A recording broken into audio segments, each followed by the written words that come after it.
Alô você, hoje vim trazer aqui as vozes verbais. Acompanhe, por favor.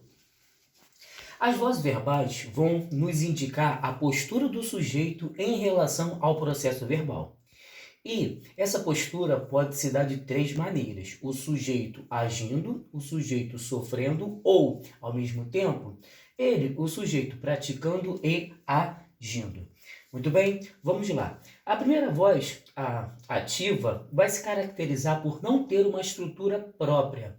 Observe só, João fez o dever. Eu vou ter o verbo, eu tenho o sujeito, João, no caso chamado de sujeito agente. O dever como o objeto direto. Então, na voz ativa, o sujeito praticou a ação. Essa é a análise semântica. Pela sintaxe, você observa que vem só o verbo transitivo, sem nenhuma estrutura específica. Na voz ativa, eu posso ter qualquer tipo de verbo. Verbo de ligação, um verbo de transitivo direto, transitivo indireto ou intransitivo. Viu? Então, na verdade, você não vai ter dificuldade em reconhecer a voz ativa. Tá? Vamos lá, agora eu vou complicar um pouco. Na passiva, por sua vez, o sujeito sofre a ação. O dever, que lá em cima, na ativa, era o objeto direto, na passiva, ele passou a ser o sujeito paciente, aquele que sofreu a ação. Então, ó, aqui, ó, o dever é o sujeito. E eu tenho esta estrutura, ó, a estrutura da voz passiva analítica. O verbo ser, estar ou ficar, mais o verbo principal, que é o verbo fazer. Isso vai me oferecer uma voz passiva analítica. Analítica porque ela é mais extensa. Eu vou escrever analítica aqui.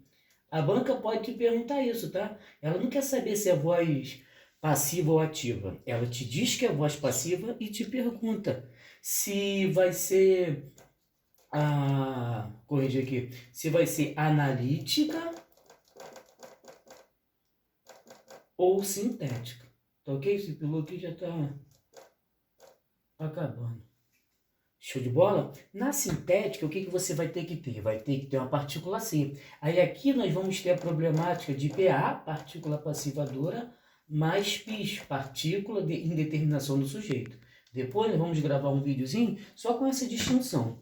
Aqui o que eu tenho? Eu faço assim, ó, eu tenho um verbo, que é o verbo fazer, mais a partícula C e um substantivo sem preposição, o qual irá funcionar como o sujeito. Equivale a dizer, o dever foi feito.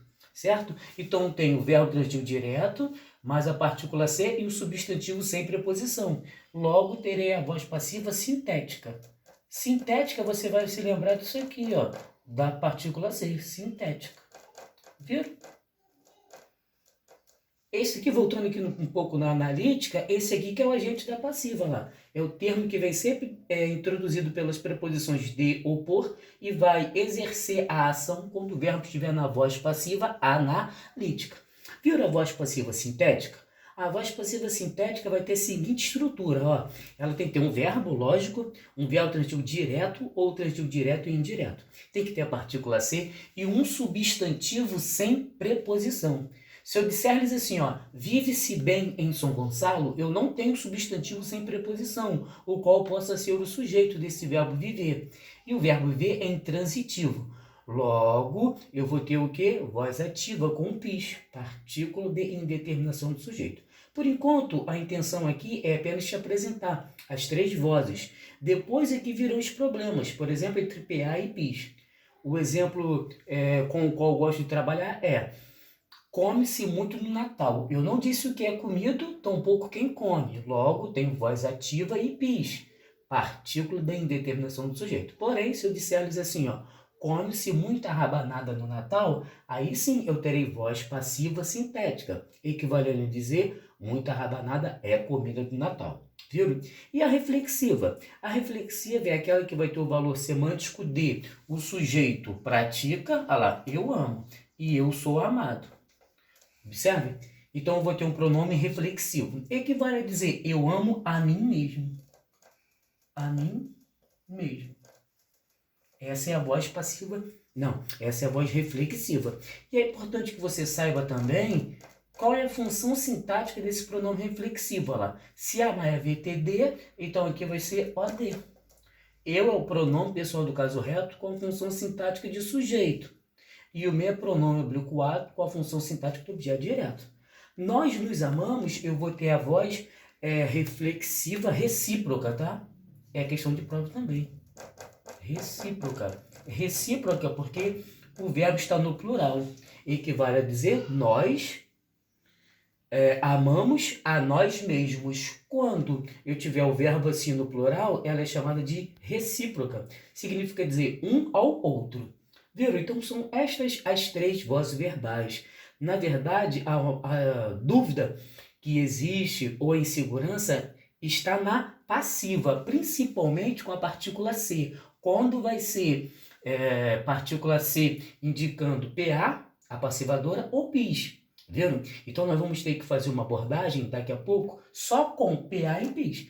Porque você não tem dúvida. Aqui é ativa, o sujeito praticou e não tem estrutura. Aqui é passiva analítica, olha a estrutura.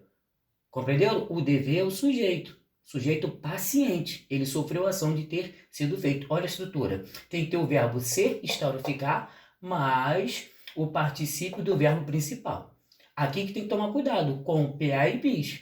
Viu qual que é a estrutura? O bizu tem o verbo, partícula ser, e tem que aparecer no contexto um substantivo sem preposição, o qual vai ser o sujeito. E você pode fazer o seguinte, quer ver? Ó, comeu-se o bolo, equivale a dizer o bolo foi comido. Se você está na dúvida nessa aqui, transforma na analítica. Viram? E a reflexiva, o sujeito pratica e sofre. Na reflexiva, é bom que você observe o seguinte, sempre tem que aparecer um pronome reflexivo. Viu? Reflexiva, sempre tem que aparecer um pronome reflexivo. Então, eu vou ficando por aqui. E vamos fazer o seguinte, na nossa próxima abordagem, eu vou fazer só a diferença entre PA e PIS, viu? Estas são as três vozes verbais.